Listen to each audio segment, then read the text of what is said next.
नाशिक लोकसभा मतदारसंघातील अपक्ष उमेदवार शांतिगिरी महाराज यांनी एक मोठं वक्तव्य केलंय। भाजपसह सर्व हिंदुत्ववादी संघटनांचा आम्हाला पाठिंबा आहे, असं मोठं वक्तव्य शांतिगिरी महाराजांनी केलंय। यावेळी शांतिगिरी महाराजांनी मोदींच्या कटआउटवर पुष्पवृष्टी केली आहे। यानंतर महायुतीचे उमेदवार हेमंत गोडसेंनी त्यांना प्रत्युत्तर दिलंय। भाजप आमच्या सोबतच असल्याचा विश्वास गोडसेंनी व्यक्त केला।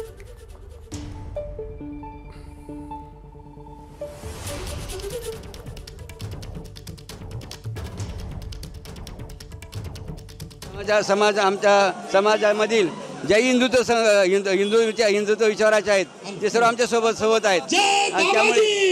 त्यामुळे खात्री आमच्या सर्व मंडळी लढायचं आणि जिंकायचं, विजय निश्चित आमच्या बादलीचा होणार आहे। हिंदुत्व विचाराचे जेवढे सर्व मंडळी घटना पक्ष असेल किंवा संघटना असेल ते सर्व आमच्या बरोबर आहे। मग त्यामुळे भाजप आमच्या बरोबरच राहणार, त्यात शंका नाही।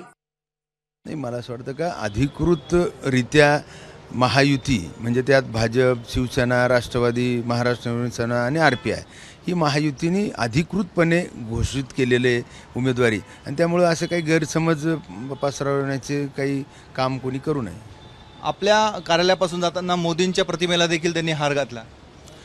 मला असं वाटतं का त्यांनी हार घातला तर निश्चित त्यांनी ते देखील मानतायत। मला असं वाटतं की त्यांचेच आशीर्वाद महायुतीच्या उमेदवाराला असावेत। ABP माझा, उघडा डोळे बघा नीट।